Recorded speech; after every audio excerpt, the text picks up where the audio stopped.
Good morning and welcome to the Maryland Public Service Commission's administrative meeting for January 20th, 2021. Today is obviously Inauguration Day. In about 2 hours or so, we'll have a new president. And it's an important day in our history as we see the transition of power from one democratically elected leader to another. As a utility regulator for the past 20 years, I could quite confidently state that this will probably be the most dramatic shift in administrations that I've seen in terms of energy policy and clean energy policy in particular. With the United States set to begin re-entry into the Paris Accords later today, and the president-elect announcing a $400 billion clean energy plan over the next 10 years, I think it's safe to assume and state that utility commissions such as ours and those in the other 49 states should be prepared to see some change at the national level. Of course, climate issues will continue to be top of mind, and after reviewing President-elect Biden's clean energy plans, many of his very aggressive goals and policies will dovetail with the aggressive and progressive policies of the state of Maryland. So I look forward to the changes that we will experience ahead, that we will see in our capacity as utility regulators. And as we embark on a new year and the dawn of a new administration, I think it's important in the wake of the past few years and the state of affairs between state commissions attempting to push their policies and the concerns that we've had with our counterpart at the federal level, the Federal Energy Regulatory Commission. I think now is a perfect opportunity for us to strengthen our state and federal regulatory relationships. And I believe that we could get farther if we work together in a spirit of cooperative federalism to push a lot of these common goals together, as opposed to working cross purposes with each other. So I am optimistic with the new FERC and with the support of my colleagues and our state colleagues at the other 49 regulatory commissions that we could see some extensive progress in 2021 and the years ahead. I'll recognize Commissioner O'Donnell. Thank you, Mr. Chairman. And I appreciate the policy discussions. Other things that we as economic regulators are going to have to be very mindful of is potential changes in commodity prices in the fossil fuel sector and how that affects the cost of electricity going forward, the availability of those fossil fuels in the Northeast, and how it affects the electricity markets in the RTOs in the Northeast specifically. We'll also have to be looking at tax and regulatory policy as it could impact dramatically the rates of electricity, as we saw when the corporate taxes were lowered. Any significant uplifts in those corporate taxes will have a dramatic impact in the energy sector that we regulate as well. Having said that, I'm optimistic. It's the American spirit, but I will also say that on this date in history, in 1949, it was the second inaugural of Harry S. Truman. And that second inaugural was significant for many things, I suppose, but certainly for this. It was the first televised inauguration of a United States president, and that was only 82 years ago, Mr. Chairman. So look at how technology has advanced and will continue to accelerate going forward. The first televised inauguration of a president only 82 years ago today. Thank you, Mr. Chairman. That is hard to believe, but at the same time, we could see how much will occur in our lifetimes in the short time ahead of us. Thank you. With that, we have meeting minutes to approve from our last meeting on January 14th, 2021. Approval of those minutes begins with Commissioner Herman. Aye. Commissioner Linton. Aye. Commissioner O'Donnell. Aye. And Commissioner Richard. Aye. Thank you. I also vote aye. The meeting minutes are approved. We have 13 items on the docket this morning. Good morning, Mr. Secretary. Morning, Mr. Chairman. There are 6 items on today's consent agenda. Items 1 and 2 are applications for a license to supply natural gas or natural gas supply services in Maryland. The first from Zentility, Inc., and the second from Vervantis, Inc. Items 3, 4, 5, and 6 are all applications for certification as a renewable energy facility under the Renewable Energy Portfolio Standard Program. Item 3 being Lone Tree Wind LLC. Item 4 being Paulding Wind Farm 4 LLC. Item 5 and 6 from the U.S. Department of Energy's Southeastern Power Administration, 5 being the John H. Kerr Hydroelectric Facility, and 6 being the Philpott Lake Hydroelectric Facility. Thank you. Do the commissioners have any questions on these 6 items?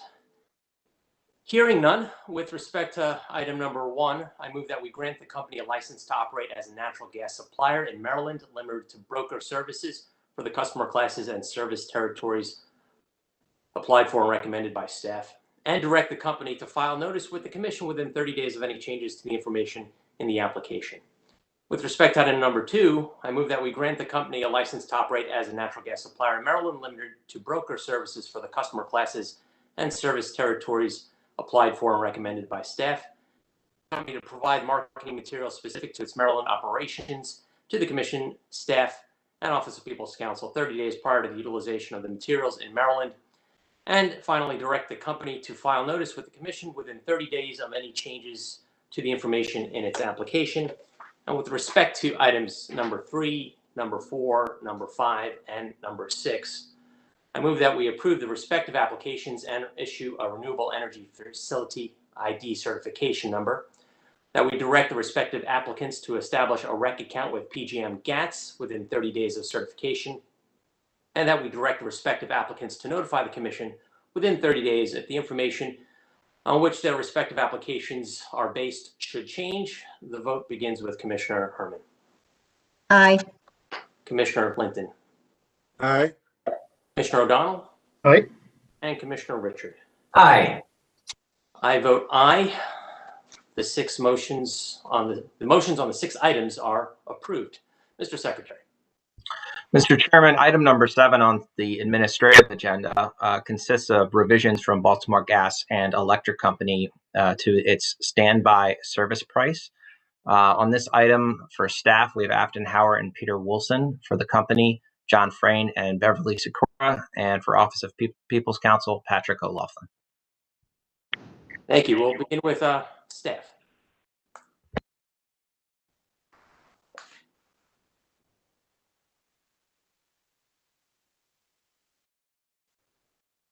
Let's see, Ms. Hauer or Mr. Wilson? Your Honor,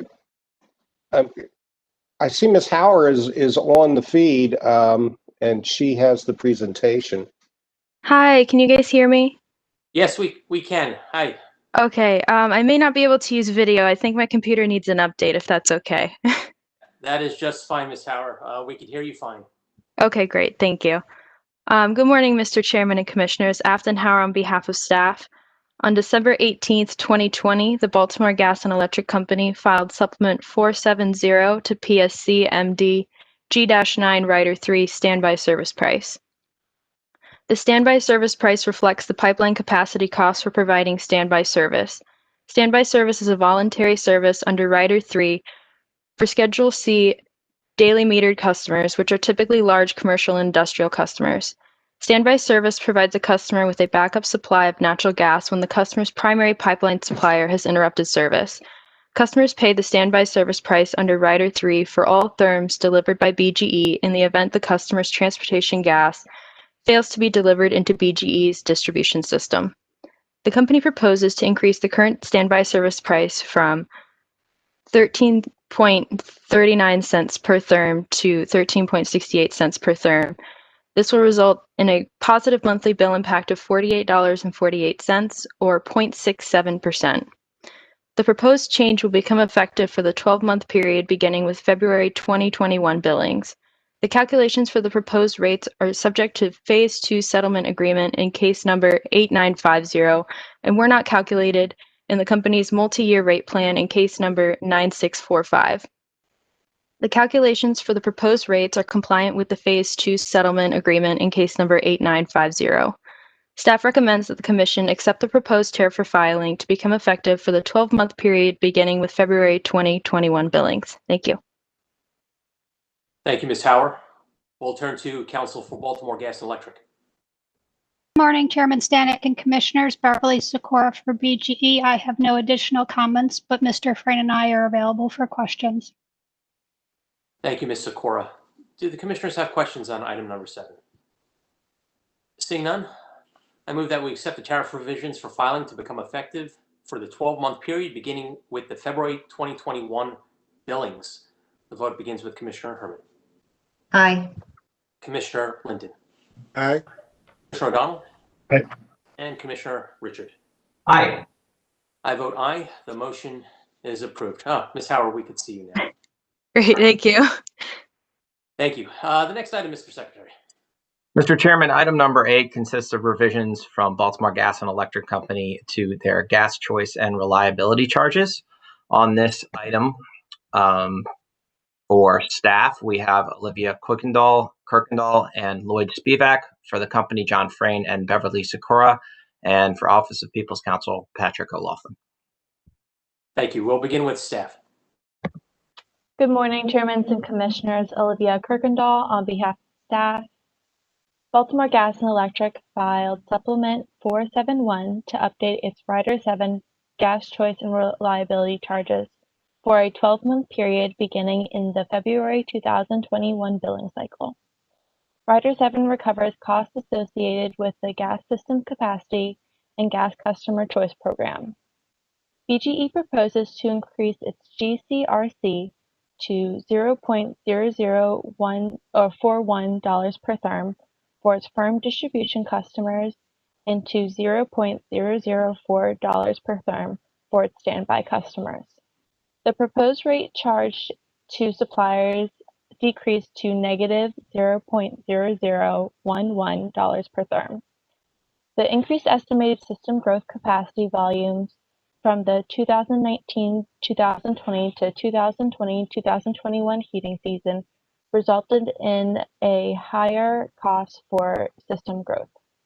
The provider of last resort, or POLR capacity, remained the same. However, the POLR capacity costs were overcollected in the previous year, which results in a decrease to POLR capacity costs. Both costs are recovered in the Rider 7 charges. The calculations for the proposed rate are subject to the Phase 2 settlement agreement in case number 8950 and were not calculated in the company's multi-year rate plan in case number 9645. The calculations for the proposed rates are compliant with the Phase 2 settlement agreement in case number 8950. Staff recommends the Commission accept BGE's proposed update to its Rider 7 for filing to be effective for the 12-month period beginning with February 2021 billing. Thank you. Thank you, Ms. Kirkendall. Does the company wish to respond? No, Your Honor, we have no additional comments. Thank you. Do the Commissioners have questions on item number 8? Hearing none, I move that we accept the tariff revisions for filing to become effective for the 12-month period beginning with February 2021 billings. The vote begins with Commissioner Herman. Aye. Commissioner Linton. Aye. Commissioner O'Donnell. Aye. And Commissioner Richard. Aye. I vote aye. The motion is approved. Mr. Chairman, item 9 on today's administrative agenda consists of the annual report of the Fuel Fund of Maryland, Inc. on its quasi-endowment fund replenishment plan. On this item for staff, we have Benjamin Baker and Jim Greger, and for the Fuel Fund, Sam Impink, Jason Jessner, John Patalo, and Deb Brown. Thank you. We'll begin with staff. Good morning, Chairman and Commissioners. Benjamin Baker on behalf of staff. On December 23rd, 2020, Fuel Fund Maryland filed their annual report regarding the status of the quasi-endowment fund as required by the Commission. The QEF has been awarded to Fuel Fund Maryland on the condition that they maintain the fund above a threshold of $5 million.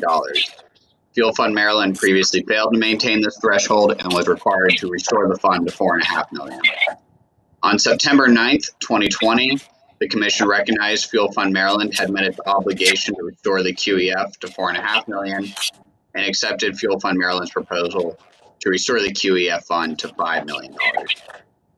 Fuel Fund Maryland also agreed to contribute 7% of its annual fundraising revenue to the QEF. Today, the QEF is valued at approximately $4.86 million, which is about $300,000 more than July of 2020. Since July of 2020, Fuel Fund Maryland has made $800,000 in fundraising revenue. Fuel Fund Maryland has requested to make its annual deposit of fundraising revenue into the QEF on July 23rd, 2021, since their fiscal year ends June 30th, 2021. So Fuel Fund Maryland does not have to make this request each year. Staff recommends the Commission direct Fuel Fund Maryland to make its obligatory annual fundraising deposits into the QEF by July 31st of each year. As of January 5th, 2021, Fuel Fund Maryland has assisted 914 households using $330,000 from the $1.5 million in BGE donations in 2020. Fuel Fund Maryland anticipates will provide significantly more assistance starting in either February or March of this year, once the 55-day extension from OHEP applications expires for those customers who applied to OHEP for energy assistance. Staff recommends the Commission note the filing and direct Fuel Fund Maryland to make its obligatory fundraising deposit into the QEF by July 31st of each year. Thank you, and we are available for questions. Mr. Baker, we'll now turn to the representative of the Maryland Fuel Fund, Ms. Deborah Brown. Good morning, Chairman Stanek and Commissioners. Belated Happy New Year's to each of you. Deb Brown, Director. With me today, I have Jason Jessner of the Utility Crisis Team and John Pastelau from the Board of Directors and our Investment Committee Chair.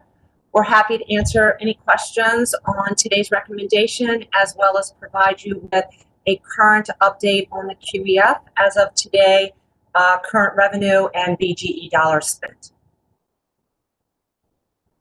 Thank you, Ms. Brown. So it's accurate that currently the QEF has approximately $4.8 million in the fund? It is actually, Chairman Stanek, higher as of today. Mr. Pastelau is on the line, but the current number as of today is $5,017,494. Just across the threshold by a few.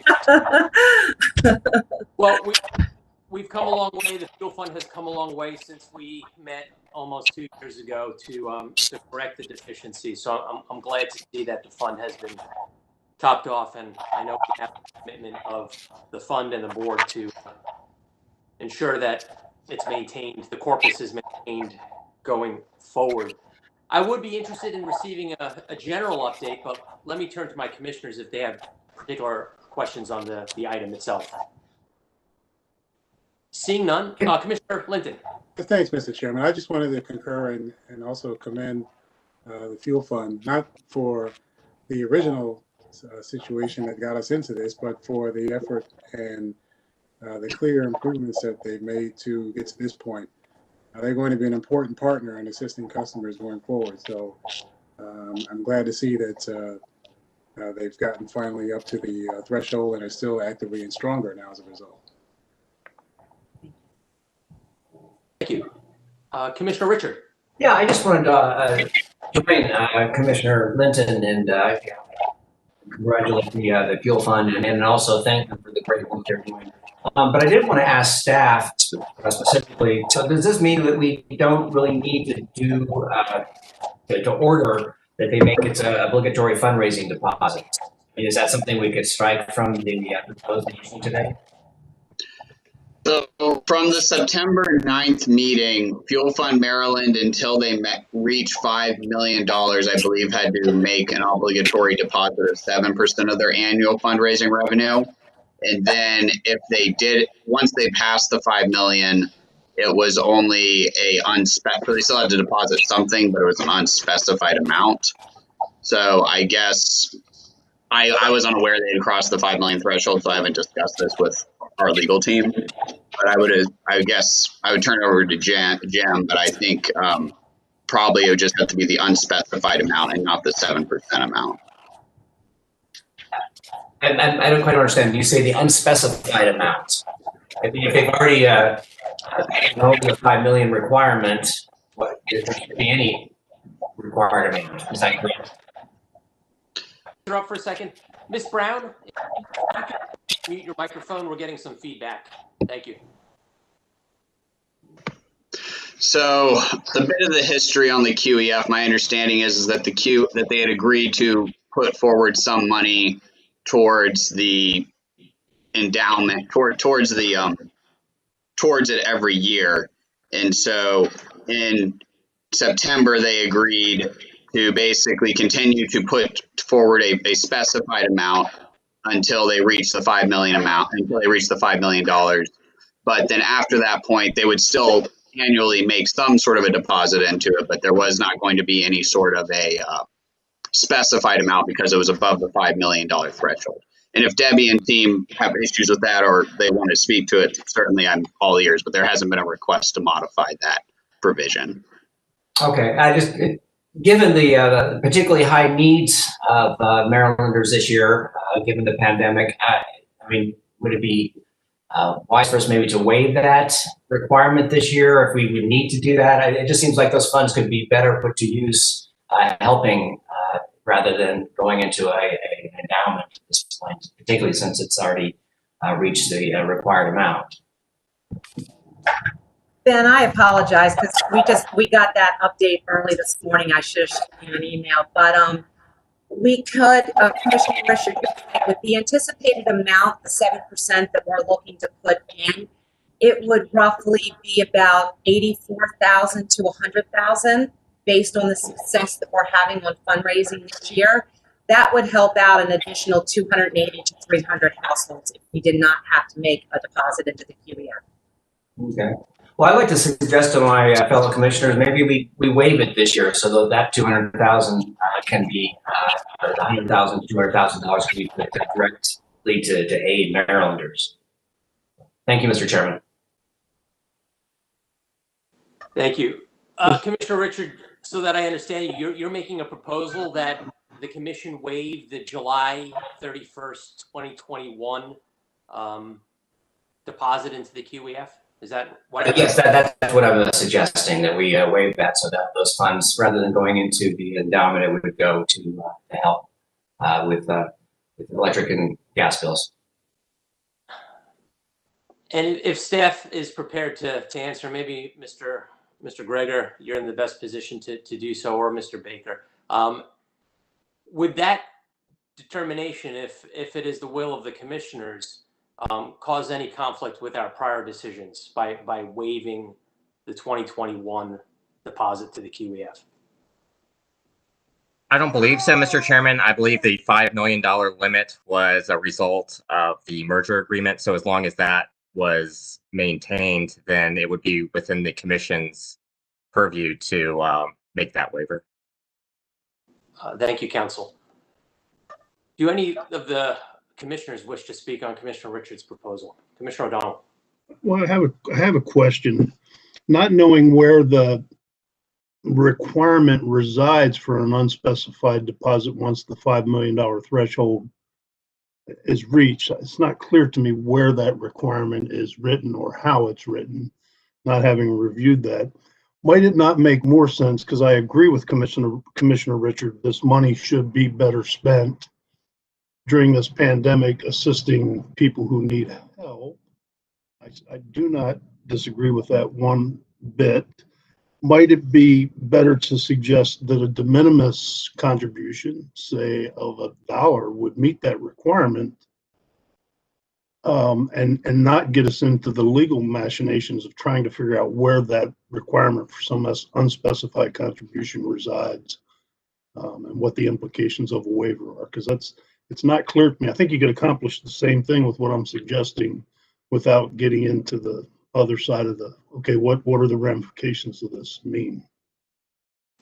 I would agree with you, Commissioner O'Donnell. I think a nominal deposit would sidestep any particular legal issues and not conflict with our prior precedent. So that nominal amount can be $1 or any amount specified by the fund. Commissioner Herman?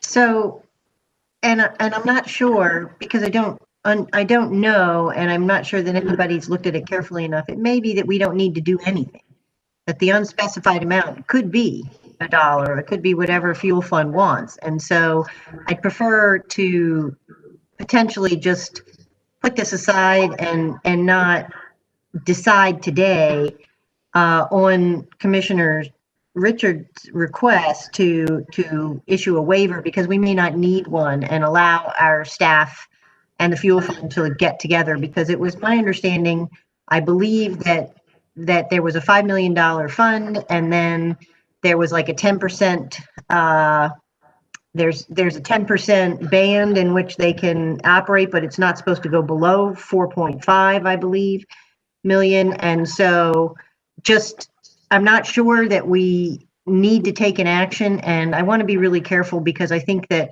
I think the fuel fund does marvelous work, and I think they do a great job, and I'm delighted that they've, gotten back on track. But our jurisdiction over the fuel fund is limited, and so I just want to make sure that we don't go beyond where we need to go beyond. So that would be my position with respect to making any kind of ruling on this. I think what they've asked us to rule on the accounting extension, and I, for one, have no issues with their accounting extension and granting that on a as much of a permanent basis as we can, but we can always decide a little bit later if we do need to decide that there's a issue that we need to address. And I agree that the money should be spent helping people. I'm just not sure that we need to take any action to make that happen.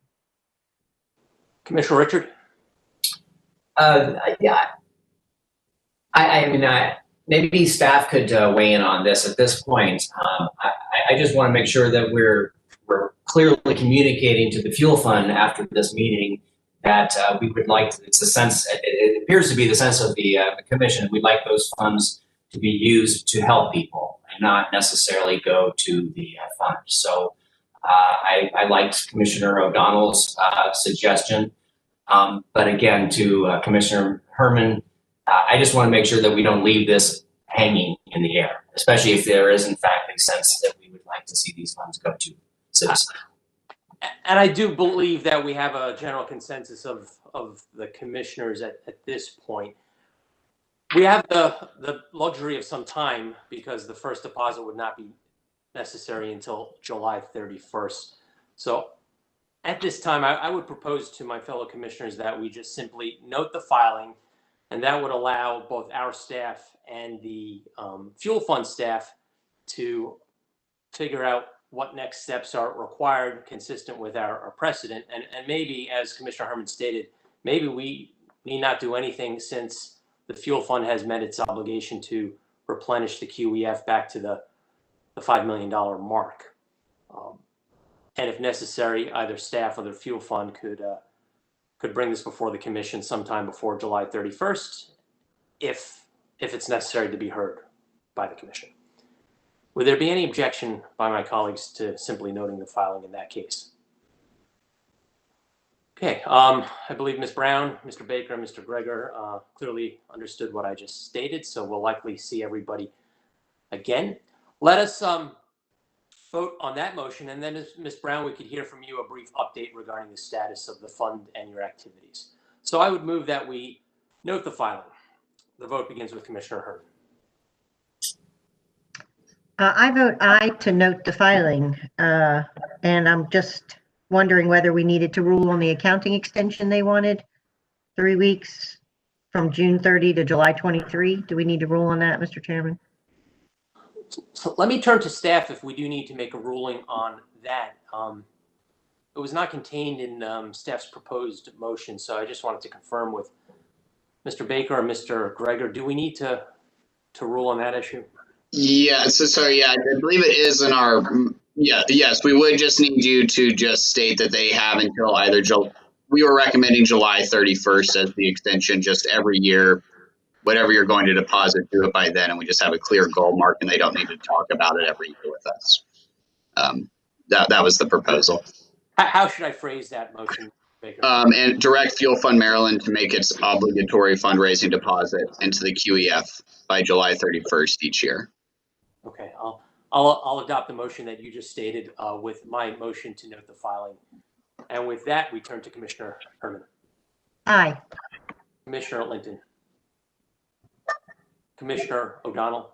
Aye. And Commissioner Richard. Aye. I vote aye. The motion is approved. Ms. Brown, the floor is yours. Thank you. I have along my colleague Jason Jessner from the Utility Crisis Team that we would be happy to share with you some facts and figures from the bill assistance side of the operation. Thank you. Jason, we'll get you off of mute and then you can give an update. There we go. Thank you, Debbie. Good morning, Mr. Chairman and Commissioners. Brief update.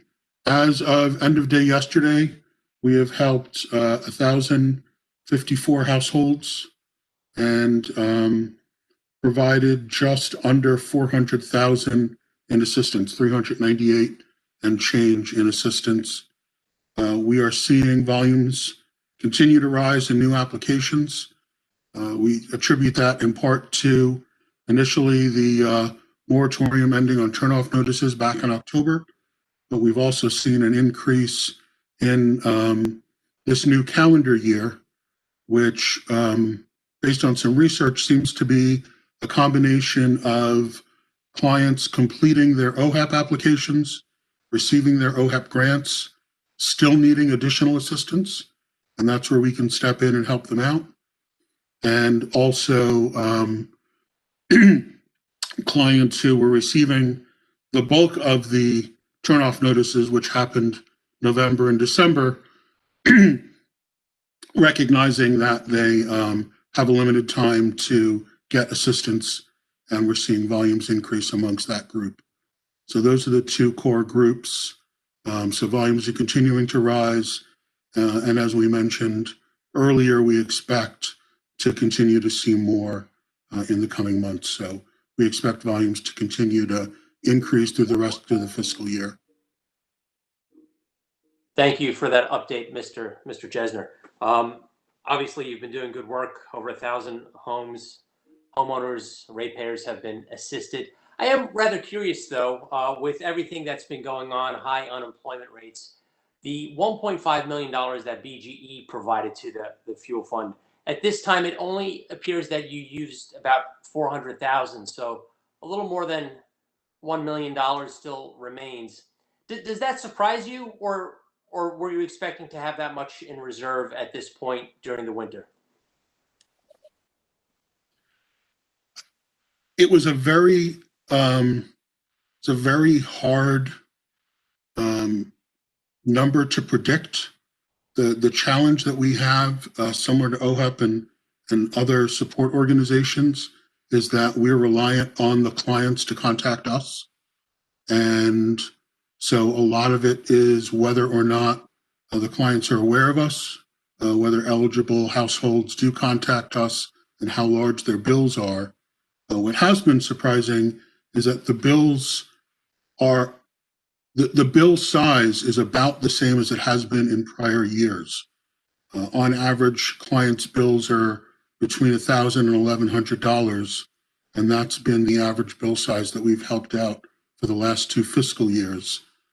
Personally, I thought the bills would be higher this year because I thought folks would be further behind after the moratorium, but that wasn't the case.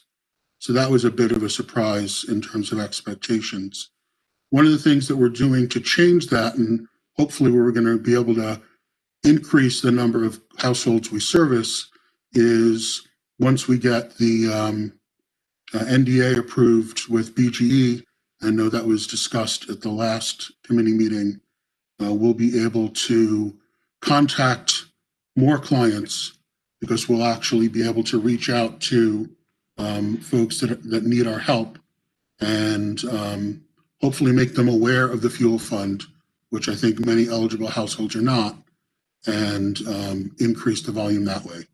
So we're very much hoping that with a little targeted outreach that will be able to help more households and spend more of that money.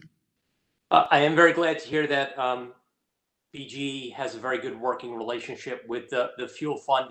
It's a good problem to have that you have over $1 million in reserve. We've heard from the director of OHAP, Mr. Freeman, that he's awash in money right now. It's just a matter of providing those funds to those who need it. So all in all, it's a better problem to have than not having the money to assist. Thank you for your work. Do the commissioners have questions? Okay. Thank you, Ms. Brown. Thank you, Mr. Jessner. Mr. Secretary. Mr. Chairman, item number 10 was deferred from the January 13, 2021 administrative meeting. It's a request from Spectrum Solar LLC for approval of its decommissioning plan pursuant to CPCN condition 23 in case number 9608. On this item, for staff, we have Christopher Lowe and Kenneth Albert for PPRP, Steve Tolson, Sean Seaman, and Robert Stadzinski.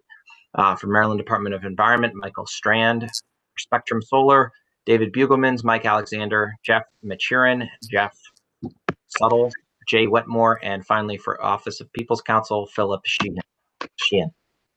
Thank you. We'll begin with the briefing from staff. Good morning, Mr. Lowe. Good morning, Mr. Chairman and Commissioners. Christopher Lowe on behalf of staff. This item is the request by Spectrum Solar LLC for approval of this decommissioning plan filed on November 18, 2020. In May 2019, Spectrum Solar requested CPCN to construct a 5.6 megawatt solar generating facility located in Prince George's County, Maryland. On March 2nd, 2020, by order number 89520, the Commission issued a CPCN for the project with licensing conditions proposed by PPRP.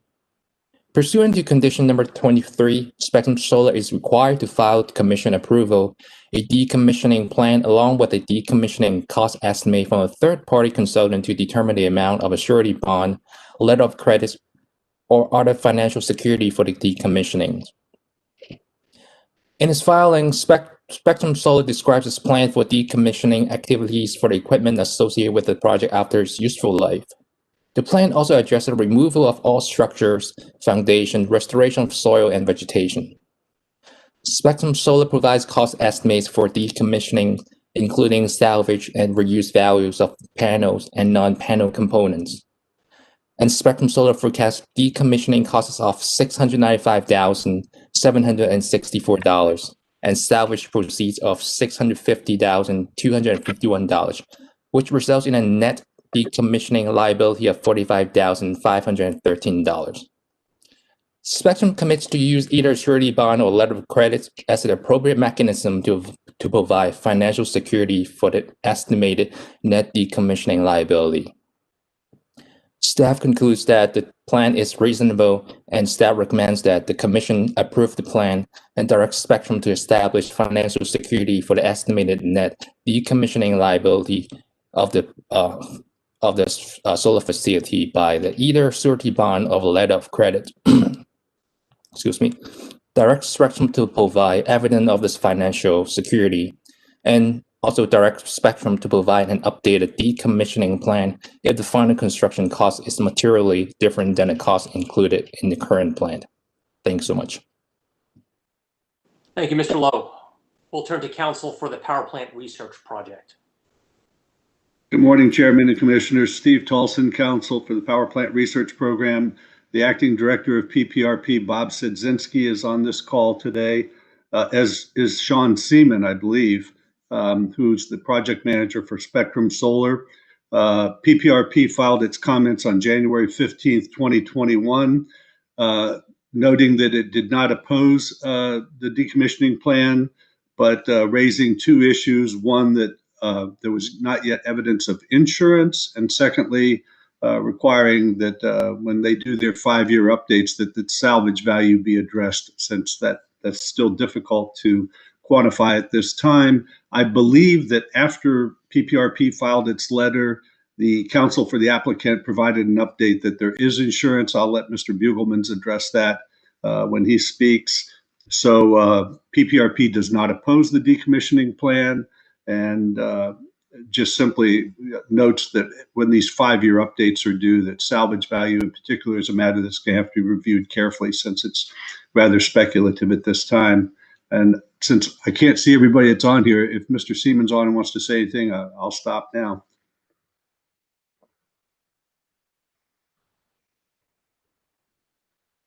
Hi there, I am on, but I have nothing to add. Thank you, Steve. Okay. Thank you, Council. We'll now turn to Council for Spectrum Solar. Thank you, Mr. Chairman, Commissioners. David Buglemans on behalf of Spectrum Solar LLC. I'm joined today by several individuals associated with the project and plan before the Commission.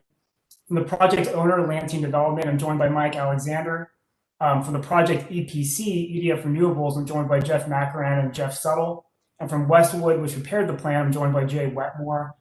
We have nothing to add to staff's presentation and urge the Commission to approve the plan as submitted. In response to PPRP's comments, Mr. Towson's correct that shortly after PPRP made his filing on Friday, we were able to get back to PPRP and inform PPRP that the project will retain casualty insurance. And it's my understanding that the project equipment will utilize industry-leading warranties. I can tell you that both of those items are important to these projects for financing purposes, even without a requirement for decommissioning plan approval. So both of those items will be in place. Other than that, we're here to answer any questions the Commission may have, and thank you for your consideration. Thank you, Mr. Buglemans, and thank you for yourself and Mr. Towson for working out some of these issues prior to the Commission meeting. Do the Commissioners have questions on item number 10? Thank you, Mr. Chairman. So, Mr. Buglemans, take me to the end of the life of this project and walk me through a little bit about how decommissioning works. So there's $44,000 net obligation, but it's going to cost more than $44,000 to obviously to decommission the site. Right. And a lot of that is made up with liquidating, salvaging the panels, right? Is that correct? That's correct, Your Honor. I will point out that the financial mechanism, the bond or letter of credit is in place to make the county or the state whole in the event the project defaults under its obligations to decommission the project. So, let's assume the project has a 30-year useful life. At that point, the obligation will be on the project to decommission, and the financial mechanism won't be invoked in that case. So, the expectation is, to the extent there's salvage value at that point, the equipment will be sold for salvage or scrap and the panels reused, and there will be some value attributed to that, but there won't be a need to draw on that mechanism under an ordinary course of business. Okay, so as the salvage values change over time, every 5 years, you'll give us an update and we'll have a more accurate picture as we travel through the life expectancy of the project. That's exactly correct. Every 5 years, the condition requires the cost estimate to be updated for the Commission to review it and approve it. Obviously, over time, I think the expectation is panel values will go down, so that'll be reflected in what the net obligation is for the financial mechanism for each update. All right, very good. Thank you. Thank you, Mr. Chairman.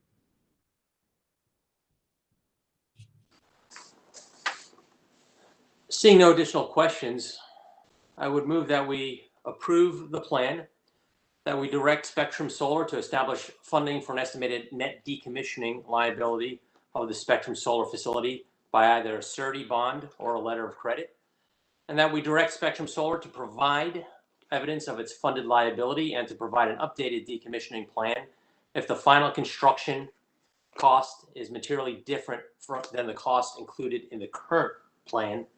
The vote begins with Commissioner Herman. Aye. Commissioner Linton. Aye. Commissioner O'Donnell. Aye.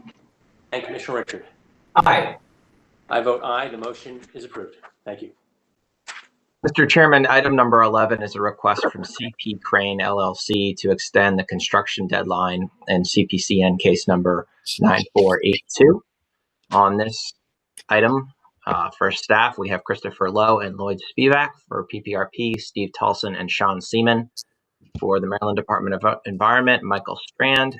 For CP Crane, Diana Kreber and Dennis Korn. And finally, for BGE, Beverly Sikora. We'll begin with staff. Mr. Lowe. Mr. Chairman, Commissioners, Chris Lowe again on behalf of staff. This item is the request by CP Crane LLC seeking an 18-month extension of the construction deadline filed on December 16, 2020. In May 2018, CP Crane requested CPCN to modify the CP Crane generating station in Baltimore County, Maryland. On July 24, 2019, by order number 89211, the Commission granted a CPCN for the project, subject to the final licensing conditions proposed by PPRP. Pursuant to licensing condition BI4, construction or modification of the project should be commenced within 18 months after the day of issuance of the CPCN final order. And the 18-month construction deadline is set to expire on January 24, 2021.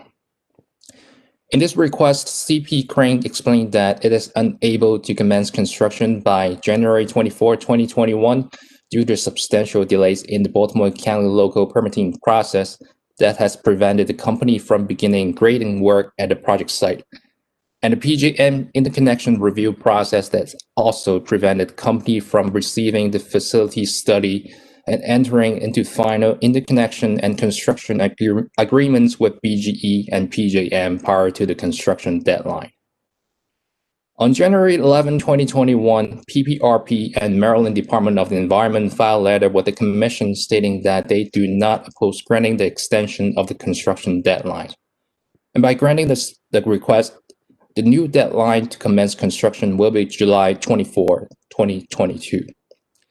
And staff recommends that the Commission grant CP Crane's request for an 18-month extension of the construction deadline as set forth by the CPCN condition BI4. Thank you. Thank you, Mr. Lowe. We'll turn to counsel for the Power Plant Research Program. Mr. Chairman, Steve Tolson, once again. On this matter, since it really involves the air permit, we have Assistant Attorney General Michael Strandy from the Maryland Department of the Environment and Mr. Bill Paul from the Maryland Department of Environment, who can address questions on the air permit if the Commission has any. As we noted in our letter, we do not oppose this extension, and I'll just stand aside and allow Mr. Paul to address any matters that he may want to state. Thank you. I'll pass it on to Attorney Michael Strandy. Thank you, Mr. Strandy. Thank you, Mr. Chairman. Michael Strandy, Assistant Attorney General for the Maryland Department of the Environment. As Mr. Tolson said, we're here to answer questions that the committee may have with regard to this issue. We have no objection and believe this is within the scope of the type of activities the Department of the Environment has allowed in the past with regard to other construction permits. Thank you for joining. We'll likely have some questions for you after we get through the initial statements of all the parties. Thank you for being with us. We'll turn to counsel for Baltimore Gas and Electric.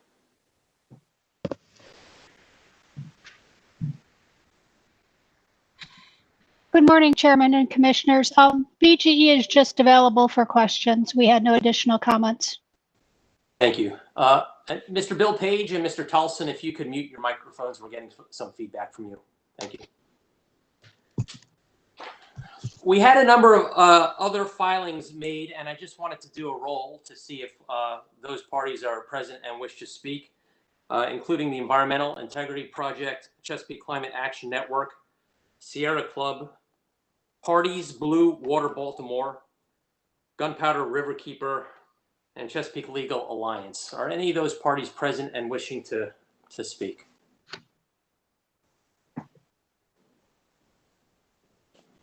Hearing none, we'll move on to the applicant, CP Crane. Counsel, good morning. Good morning, Mr. Chairman. Diana Krever, Venable on behalf of CP Crane. And with me, I have Dennis Korn, who's the VP of Development and Projects for Middle River Power. and we are available to answer any questions you have as well. I did want to note that we, have reviewed the comments that were filed by EIP, CCAN, and Sierra Club on Monday, and we would request that the Commission deny their request for an additional 60-day public comment period, as well as a separate public hearing on the extension request. We believe that parties to the case and members of the public have had, I believe, 5 weeks now to review the extension request and to submit comments, and that this matter has been scheduled on the draft agenda for today's meeting since January 4th. And we want to note that the Maryland Department of the Environment and PPRP and staff have completed their review of the extension request, and highlight that we're really not proposing any changes to our repowering project or the substantive conditions of our CPCN. We simply seek the 18-month extension because of the delays we've experienced that are unfortunately out of our control. And thank you. Thank you, Mr. Page. You could please mute your mic. Or Mr. Secretary, if you could mute Mr. Page's microphone. I had a number of questions for CCAN, Sierra Club, and EIP. Since they're not here, Ms. Cravor, I'll be asking them of you, because a number of substantive claims were put forth against your company. So let me ask you this. They made a number of allegations that CP Crane has not complied with precedent, that the precedent you did rely upon was with respect to the siting of solar panels. There was also quite a discussion on whether or not the modifications would be major or minor, and if so, if it would trigger an NSR review. Could you respond to some of those arguments, whether these modifications would in fact constitute a major modification under NSR? Sure. So we do not believe an extension of our air permit to construct would constitute a major modification under NSR. We disagree with the commentators or contention that we've misstated the standard of review or submitted insufficient information for the agencies and the Commission to consider this request. We have a state permit to construct, which is considered a minor modification with regard to the federal New Source Review Program. And so a lot of the cases that primarily EIP and the other environmental groups were relying on are cases involving PSD permits that were decided a long time ago. And again, it's a different type of permit. Prior to filing our request to extend the construction deadline, we consulted with the Maryland Department of the Environment and the Power Plant Research Program regarding the information that they would need to consider and evaluate our extension request.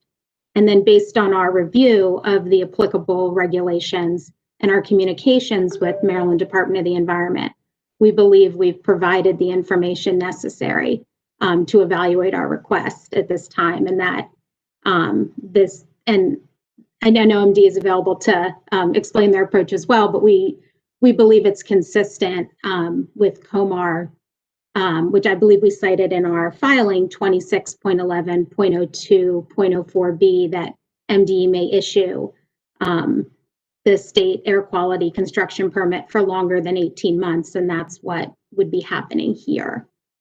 Thank you. I'll Mr. Strange's question in a moment regarding the air permits. Let me ask you, Ms. Cravor, is CP Crane currently in violation of any state or federal clean air regulations or permits? No.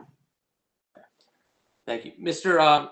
Strandy, is there any additional air quality permits or impact studies that this project needs, in your opinion? Mr. Chairman, no, there are no other air quality studies that the project needs. The CPCN that was issued covered fully the air quality requirements that the state believes are needed for the project. There have been no federal changes of law that would require additional change at this time. I would echo what counsel for CP Crane has said. MDE has looked at, done an analysis and has concluded that the modification here is not a major modification, as the facility's reductions offset the emissions from the gas repowering that's proposed. That's commonly referred to as a netting out under a new source review or PSD analysis under the Clean Air Act, and therefore the Department of the Environment doesn't object to the extension request. Without conceding what time frame is appropriate for that analysis, the department's made a determination that the facility would still net out of the PSD program, even if the time period that EIP had proposed was used, and therefore we have no objections. I will note that Mr. Bill Paul is on the call also from the agency and can discuss a little bit more about that analysis if the commission has any further questions. Thank you.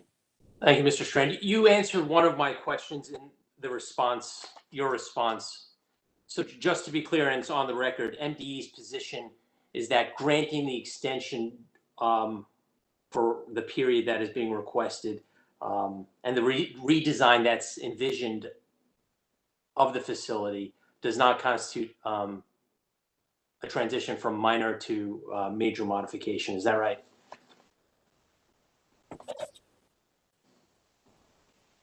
See, Mr. Paul's trying to talk and he's muted. I will tell you that my understanding is that's correct, that this would not be a major modification, it would be a minor modification. And it looks like Mr. Paul is off mute. I'll let him speak further.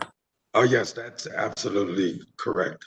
The company provided a sufficient amount of emission offsets that the effect would have no bearing. There would be no change in the classification of the project. It would still be considered a minor stationary source. Thank you. I only have one further question before I turn to my colleagues, and that is just I'm trying to get a confirmation because this was an argument that was made by EIP, CCAN, and Sierra Club. So the extension, if we grant it today, would not shift the emissions evaluation period in any meaningful or material sense? That's correct. Okay, thank you. At this point, I'll turn to my colleagues to see if they have questions of staff or the state agencies. Commissioner O'Donnell. Thank you, Mr. Chairman. Mr. Tolson, are you still available? Yes, I should be back. You're back. I'm back. Good morning. I wanted to ask you about PPRP's view and the agencies, the 7 interagency signatories on a CPCN. Is it the executive branch's PPRP view that every time an extension, I won't say a minor extension, an extension is granted for these CPCNs, that we relitigate the underlying CPCN each and every time? I would have to say, no, that's not their position, but I haven't expressly discussed that with PPRP leadership. But it just seems like every time we have a non-material thing before us where the underlying conditions have been met or are still being met on the CPCN, that the penchant is to want to relitigate. Anytime the door gets cracked open, like for an extension, we're going to relitigate the underlying CPCN each and every time. I can probably respond additionally to that. And the projects that were referred to by EIP, the CPV case and the First Energy case, all of those facilities were major stationary sources. And to get an extension of a project that's subject to PSD under Major New Source Review, those projects have to reevaluate the technology that they used to make sure that it is not outdated. Because this project, CPC Crane project, is a minor stationary source. it was not subject to PSD. And therefore, we don't have to reevaluate the technology. The technology that they have to comply with is already stipulated under the federal new source performance standards. I appreciate that. And parties are, of course, are free to raise any new issues on any new filings if they wish. I see a pattern in some of these CPCN extensions. Let me ask you this, Mr. Paul, maybe you know, the two sources of delay in this project mainly are due to interconnection agreement, feasibility study, and to a grading permit by the county. Is that correct characterization? Is that question for me? If you know. No, I don't. I did read the submittal by CP Crane, and I have no reason to question the validity of what they argued. All right, Ms. Crever. Yes, Commissioner O'Donnell, that's correct. The way that the conditions of the CPCN are drafted, we cannot begin commencing construction until we have a signed interconnection service agreement and construction service agreement that we have provided to the commission. And so, into that process has taken longer, although we are, getting to, I think, close to the end of it, fortunately. But until we have that, we cannot meet condition, the commencing construction condition. And on the grading permit, it seems that has taken longer than it typically does with Baltimore County. And that part of that we think might just be because of COVID and the challenges of lots of folks working remotely. But we are close to the end on that as well. There is only the Baltimore County Soil Conservation District we got comments back yesterday. I've heard they are minor, and the hope is that we can address them and actually get that final piece of the approval in the next 1 to 2 months. So you have a high level, would it be fair to say you have a high level of confidence that both delays, interconnection agreement and grading permit from the county are near at hand, and that you have a high degree of confidence this project's ready to move forward? Yes, and Mr. Korn, I don't know if you wanted to add to that since we have you on as well. Yeah, the only other thing I would add is that those are the two primary documents that we need to finalize. The other one would be, seeing what the results would be of the upcoming base residual auction that's going to be taking place in late May, with the posting of the results of that on June 2nd. As you may know, the PJM capacity auctions had been delayed, and they're getting ready to restart, and those are required to be submitted in, or our offers need to be submitted in the late May time period with the postings in June. So with that information in hand, then we'll know that the project's ready to move forward. But that's discretionary information that may affect financing, right? It's not about permit approval in any way. Yes, Commissioner, that's correct. All right. Well, I'd hate to see us back in here entertaining another extension because the BRA didn't proceed as it may have otherwise. Thank you, Mr. Chairman. Thank you. Any additional questions? Commissioner Richard. Thank you, Mr. Chairman. Ms. Grever, just a couple of questions. With regards to this, the base residual auction and financing, are there issues for this project? I mean, with financing, I mean, is it, if you don't have this base residual auction information, or let's say that Maryland, everything is on the table with regards to MILPER decides to even leave the capacity market, would that upset at all the financing for this project? I'm going to, if it's all right with you, Commissioner, allow Mr. Korn to answer this question because I think he has more information than I do on that effect. Okay. Yes, Mr. Commissioner. With the the underpinnings required for financing, of course, are the revenues for the project, in which the capacity revenues from the base residual auction will form that underpinning for the lenders to provide the financing for construction, or certainty that there is that revenue stream there. So without the base residual auction results in hand, financing would not be able to progress until there was that certainty in the marketplace. And with the base residual auctions being delayed by almost 2 years now, that has put in question as to what the forward view is of the market and what the lenders are willing to accept or provide the financings for. Okay, and if this uncertainty continues, will that again continue to affect the ability of this project to move forward? Yes, Commissioner, it would. If the results of the base residual auction in June are either substantially lower than what we expect, or they were further delayed, then that would delay the start of construction for the project as well. Okay, so you potentially would need to come back then for another extension under those circumstances? That's correct, yes. Okay, just overall for the construction of this project, would this 60-day delay set the whole project back in any way? I mean, if we were to delay our decision, how would that impact the CP crane project?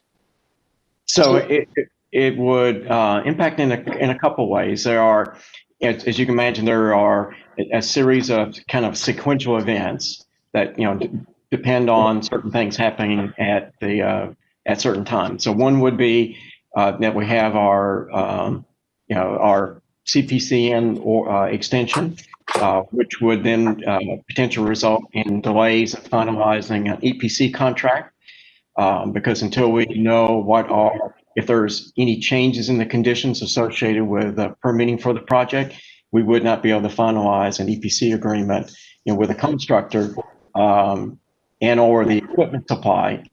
So we would have to wait till we have that in hand before we could then proceed on with finalizing the agreement. Other things could be other parties, such as BG&E. My understanding is that they may. I also need to obtain a grading permit from Baltimore County because of the facilities that they'll be installing. So if there's a delay in whether or not we receive our CPCN order, our extension request, then there could be, I don't know this for sure, but there could be a delay in them moving forward with their process until they know that the project has received its extension request. Okay, but I'm a little confused how the connection with the current permit before Baltimore County. I mean, that's already in the works, right? Yes. That one decision today change anything with regards to that pending permit, because you're still right now within your construction timeframe. Yeah. With respect to our grading permit from Baltimore County, any extent or 60-day delay on the CPC, and I don't see impacting that at all, because that's moving forward on its own schedule. And as Ms. Crever had said, we've gotten what we think is the final set of comments from the Soil Conservation District. We should be within another month or two of finalizing that, the final plans and the issuance of that particular permit for us. Okay, so that seems to be working, moving through the process. You still have a question about financing until the base residual auction, and that's several months away. Again, I'm just trying to understand why the urgency of doing this today. We do have some, public engagement that is being requested of us. A lot of this has happened over the holidays, and right, today is inauguration day, so it's one of the, every 4 years, one of the biggest events that happens in this area. So which will probably preclude some of the folks who are interested in this issue not being able to participate today. So again, I'm just trying to understand is there any significant impact on this project if we were to delay it 60 days?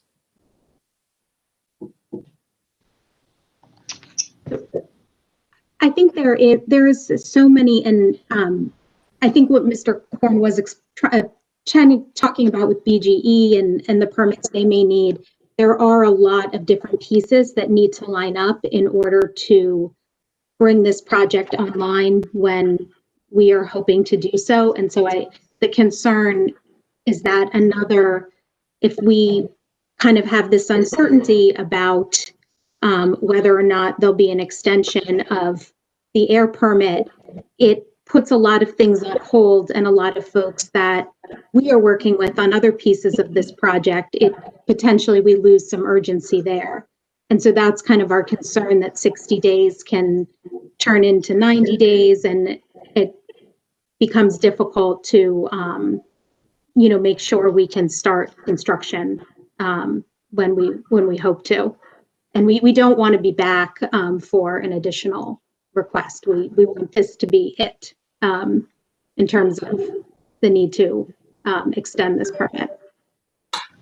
Okay, well, yeah, we're not talking about 90 days, we're talking about 60 days. Okay, well, thank you for those answers. Mr. Chairman, I would like to support the tolling request on this. Again, I think there are important issues have been raised about whether this is a major or minor modification.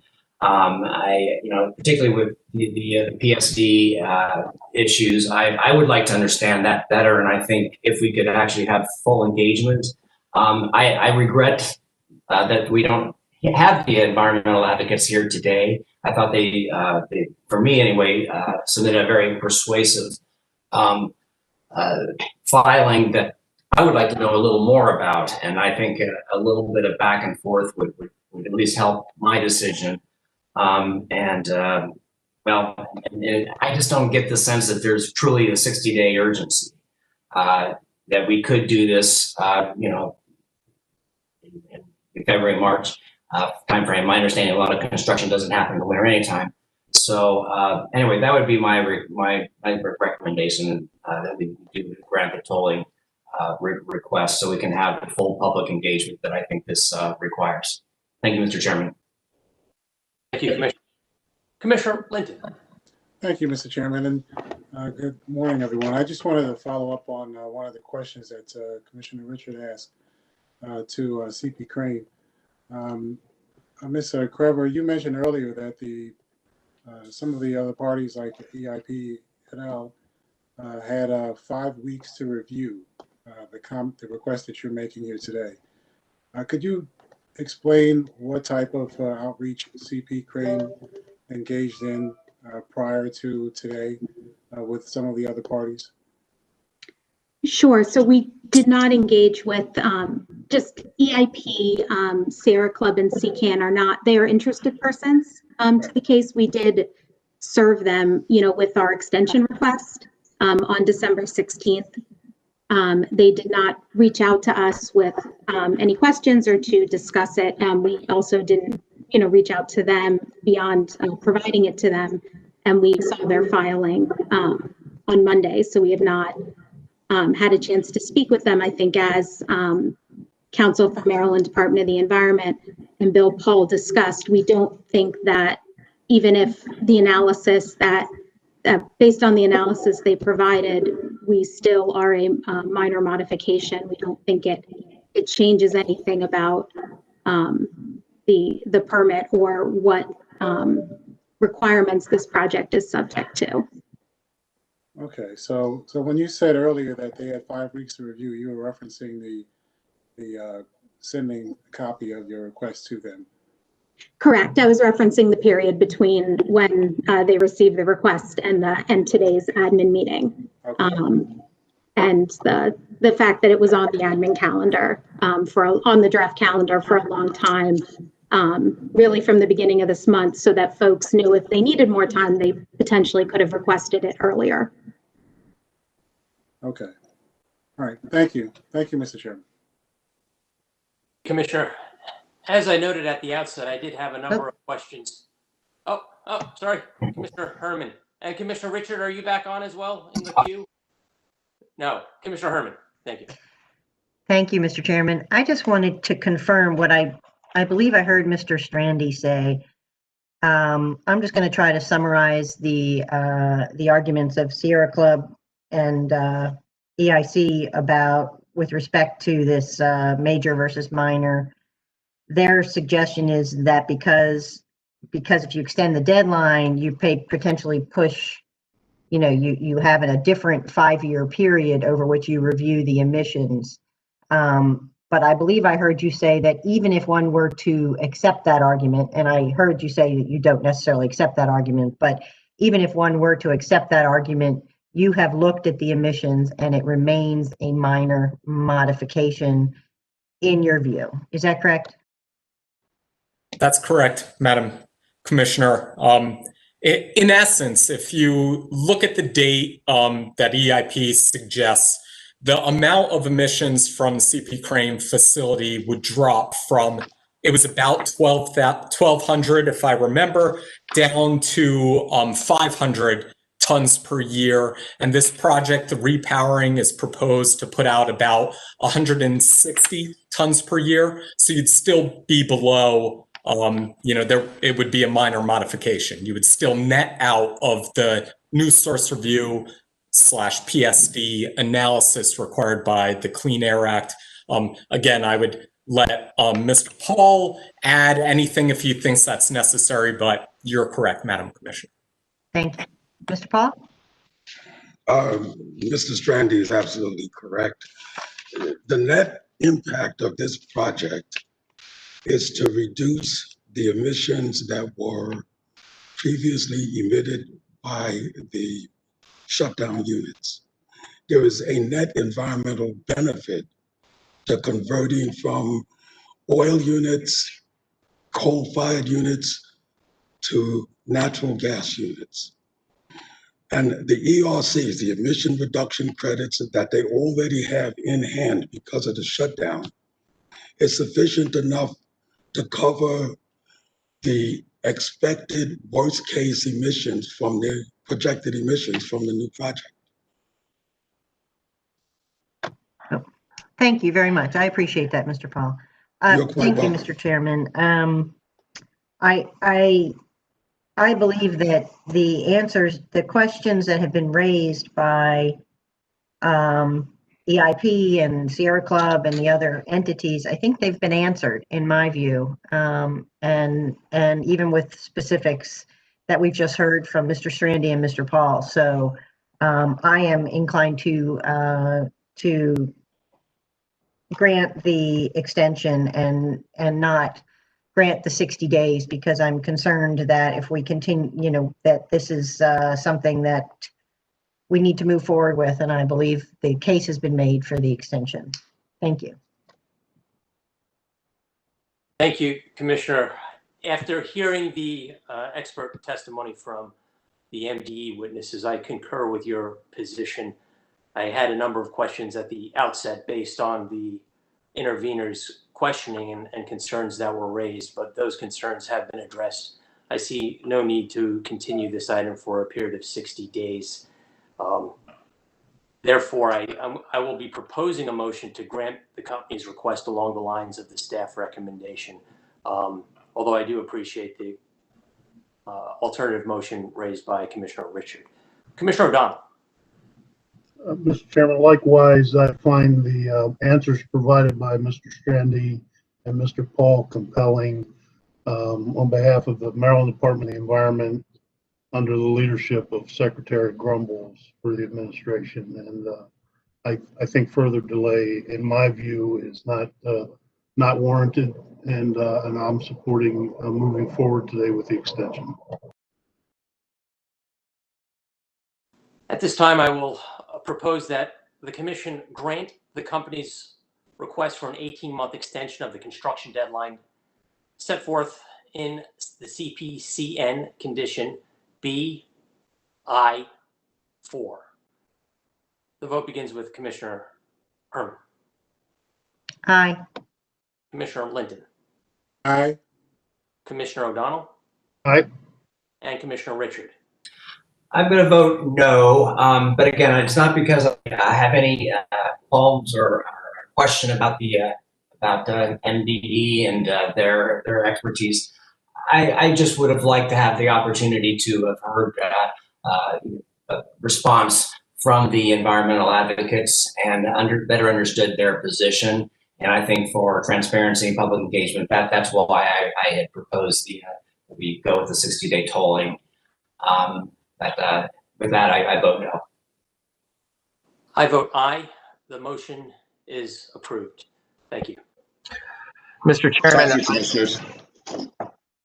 Mr. Chairman, item number 12 on today's administrative agenda is a request from Egypt Road Solar LLC to extend construction and operational deadlines in CPCN case number 9434. On this item for staff, we have DeAndre Wilson and James Greger. For PPRP, Steve Tolson and Sean Seaman. For the company, David Bugelmans. And for Delmarva Power and Light, Matt Seegers. Thank you. For staff, good morning, Mr. Wilson. Mr. Wilson, you're muted.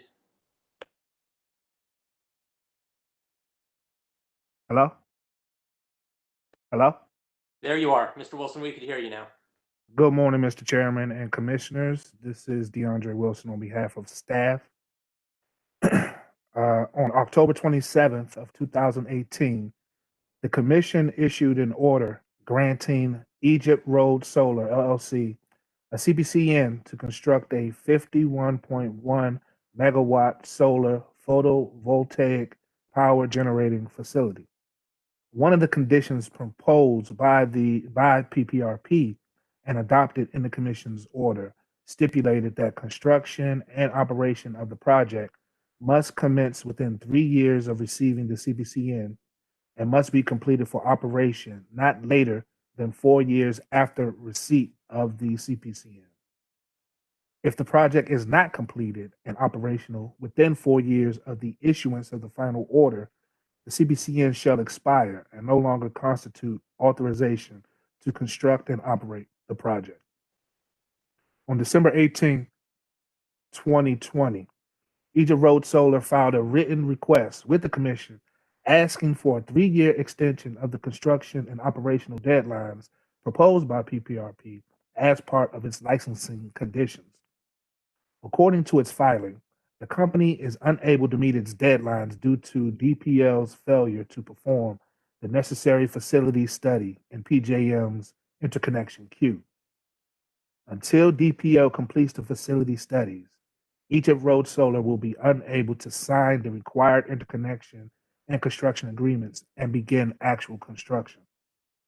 If Egypt Road Solar's request is granted, the new construction deadline will be April 27th of 2024, and the new operational deadline will be April 27th of 2025.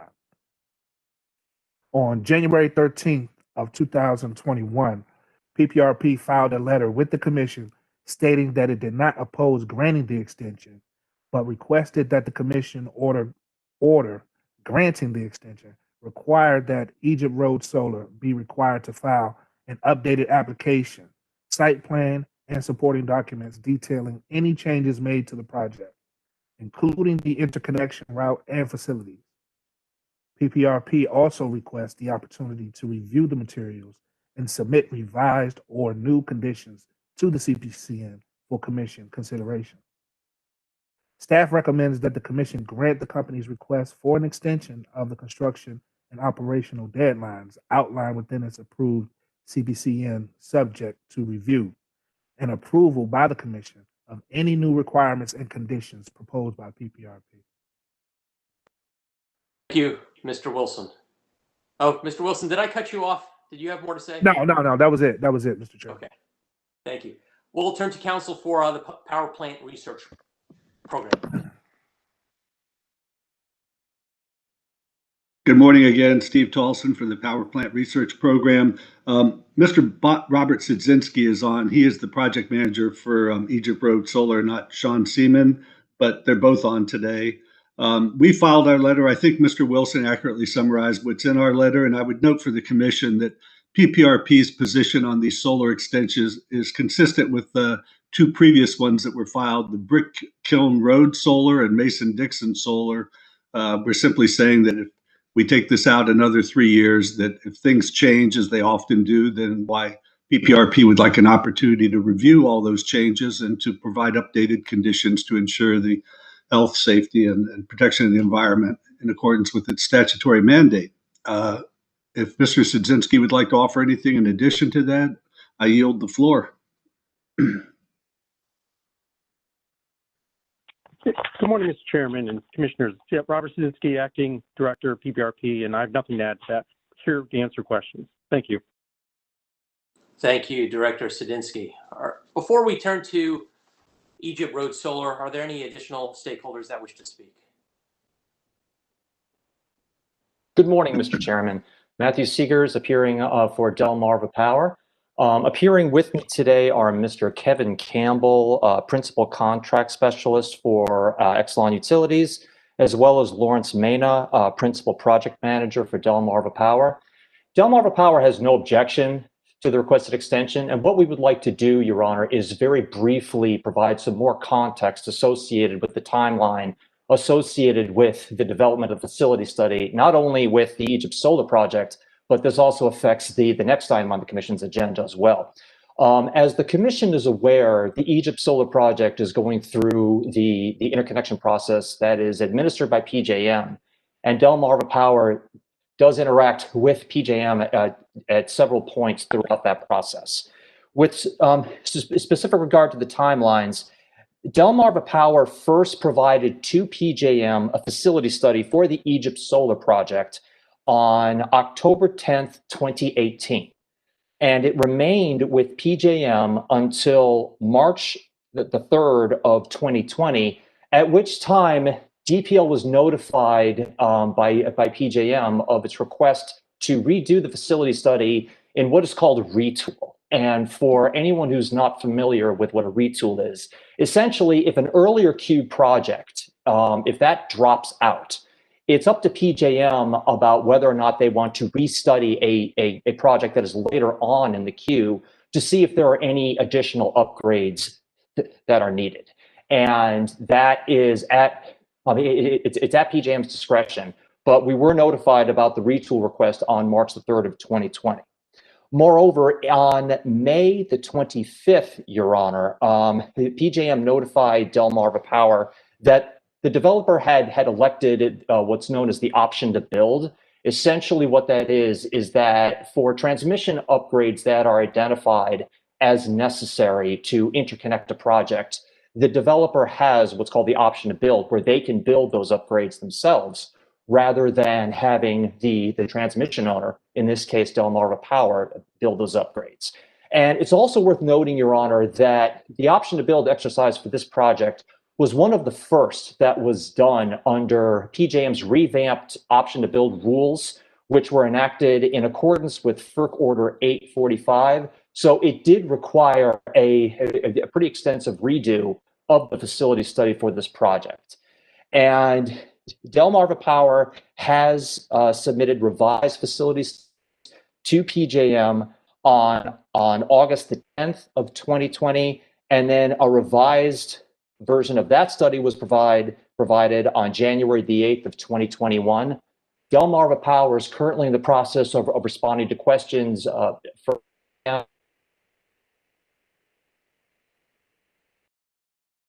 being able to respond to those questions within the next day or so. And I'm available.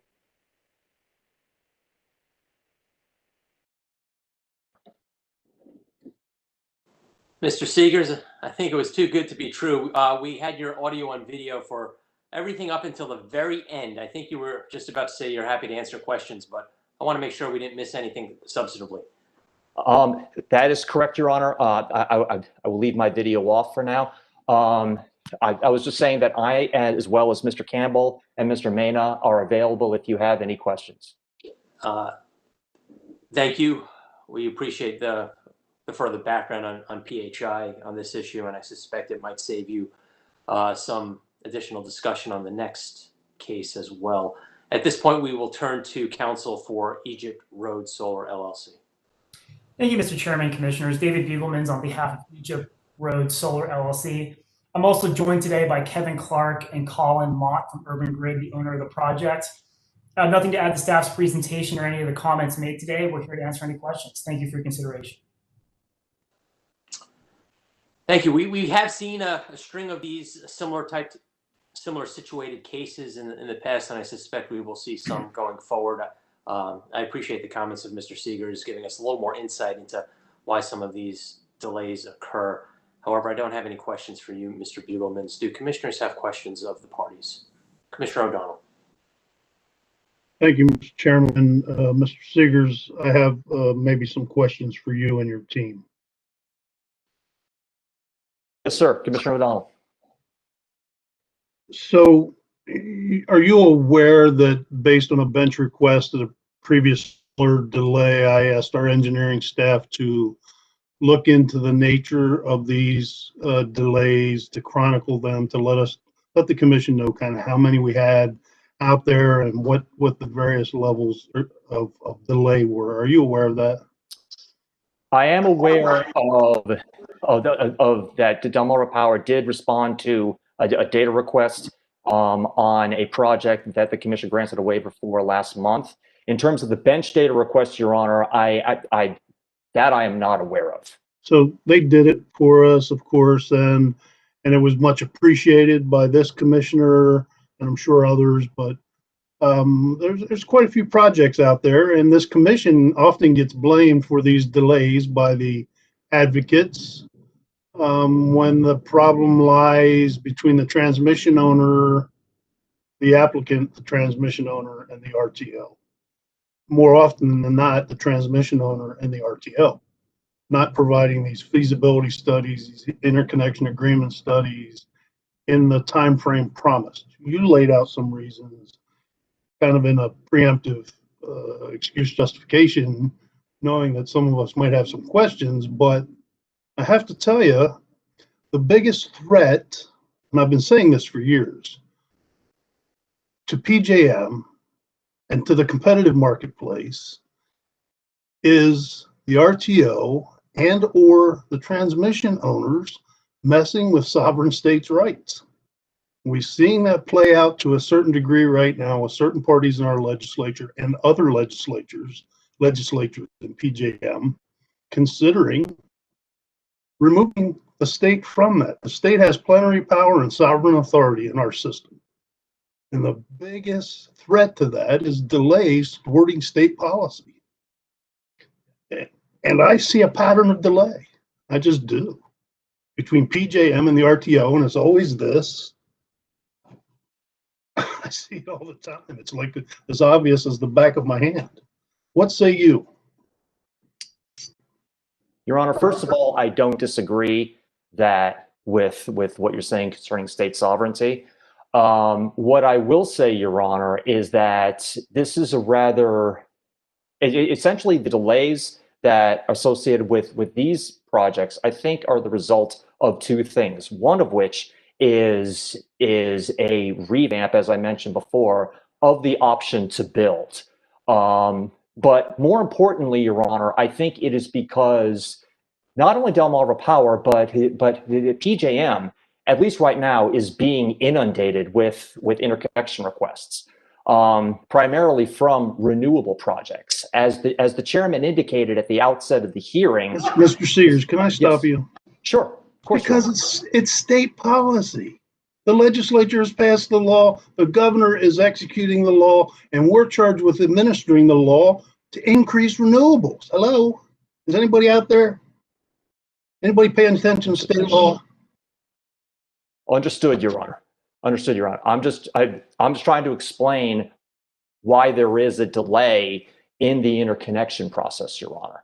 I got it, but a delay of 3 years doesn't ring good to my ear. And delaying state policy is going to have a huge negative effect eventually.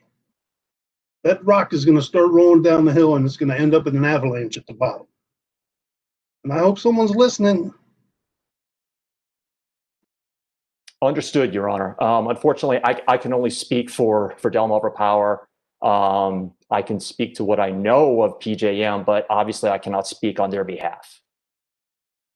To all the transmission owners, and hopefully PJM's listening to, we have state policy we have to implement. It's incremental, and it's significantly incremental, and we ought to be about it, not delaying it, not dragging our feet, not finding excuses. We're going to be figuring out solutions to how to get these renewables online.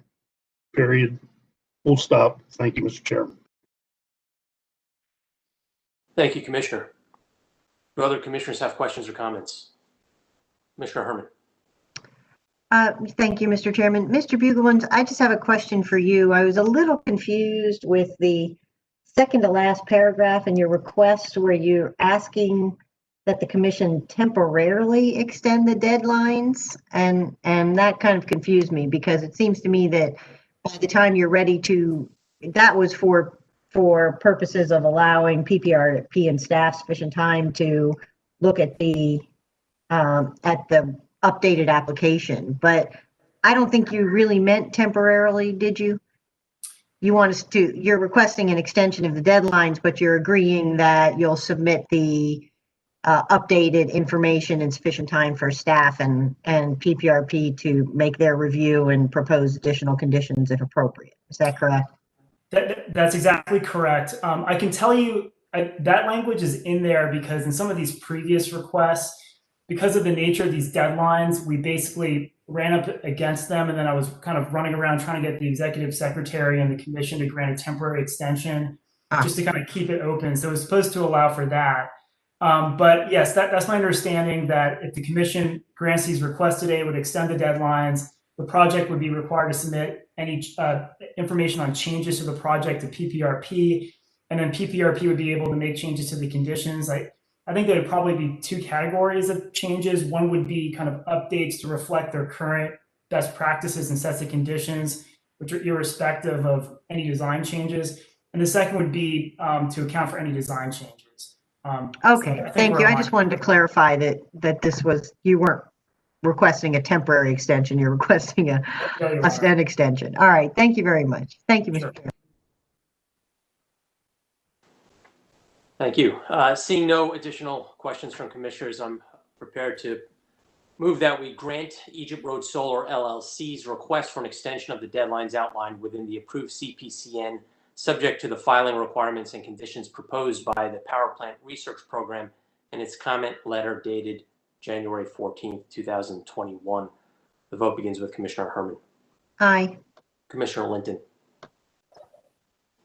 Commissioner Linton votes aye. Commissioner O'Donnell. Aye. And Commissioner Richard. Aye.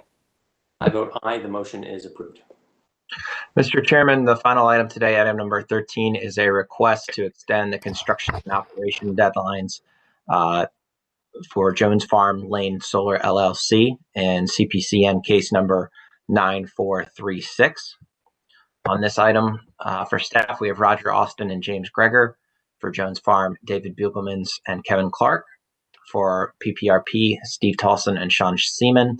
For Delmarva Power and Light, Matt Seegers, who will be joined by Kevin Campbell and Lawrence Mena. Begin with staff. Good morning, Mr. Austin. Good morning, Mr. Chairman and Commissioners. Roger Austin on behalf of staff. This item is very similar to the one that DeAndre just presented. On April 17, 2018, the Commission issued an order granting Jones Farm Lane Solar LLC a CPCN to construct a 56.40 megawatt solar power generating facility. One of the conditions proposed by the PPRP and adopted in the Commission's order stipulated that construction and operation of the project must commence within 3 years of receiving the CPCN and must be completed for operation not later than 4 years after receipt of the CPCN. If the project is not completed and operational within 4 years of the issuance of the final order, the CPCN shall expire and no longer constitute authorization to construct and operate the project.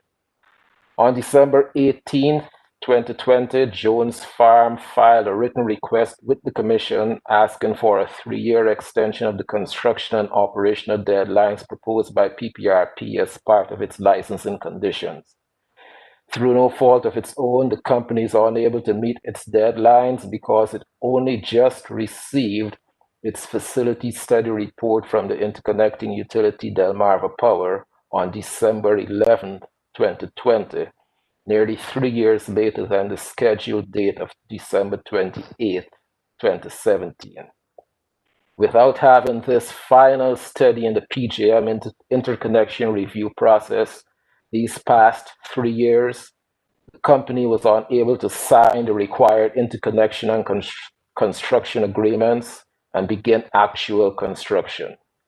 On January 13th, PPRP filed a letter with the Commission stating that it did not oppose granting the extension, but requested that if the Commission issues an order granting the extension, it requires that Jones Farm, when it decides to begin construction, be required to file an updated application, site plan, and supporting documents detailing any changes made to the project, including the interconnection route and facilities. Once this data is received, PPRP would like to have an opportunity to review the materials and then seek a period of time in which to submit revised or new conditions to the CPCN for Commission consideration.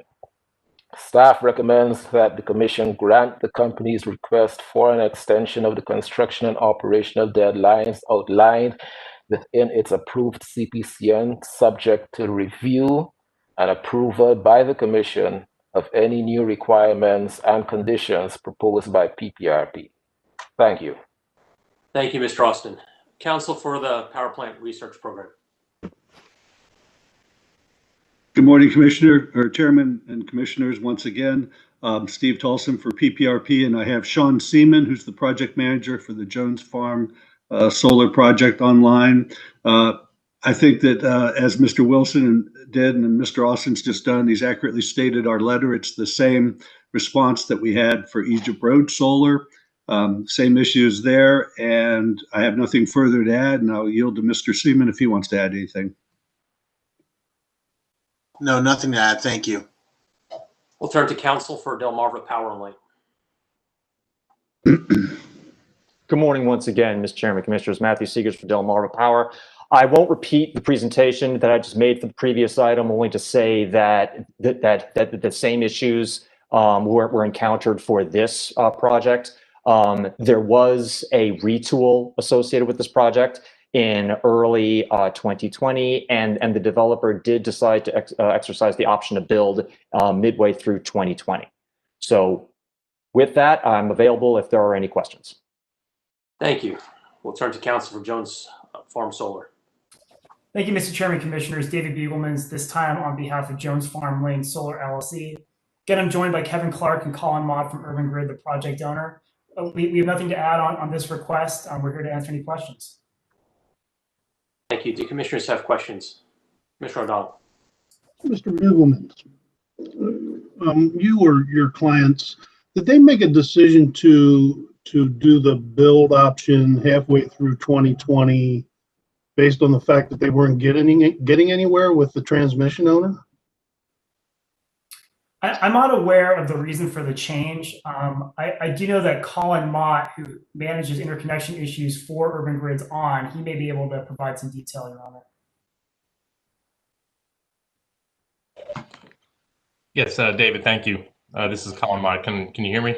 I don't have the video on right now. Okay, thank you. So yeah, so the primary decision to elect the option to build halfway through 2020 on this project, as well as the previous project, was related to the timeline to construct that we were being told by Delmarva, and given the extensive delay we had on receiving the facility study, we wanted to accelerate that construction timeline as quickly as possible. So that was the primary reason for electing the option to build. Yeah, well, if history is any indicator of the delays you're going to encounter in the future, I don't blame you. But thank you for that. I just wanted to understand that a little bit better. I got a question maybe for Commissioner Richard, if he's willing to share, and it's kind of in the softball realm. Commissioner Richard, has the organization of PGM States Incorporated, OPSI, and I know you're very active in OPSI, discussed the delays of these interconnection feasibility studies and interconnection agreements with the, or lack thereof, in PJM and the impact that's having on state policies? Yeah, I believe they have. I mean, it continues to be an important consideration, and obviously we can do better. Yeah, no, I appreciate that. I think the organization representing the various states needs to put some heat on PJM and the transmission operators to get with it. We got state policy to implement, and there appears to be great feet dragging going on here.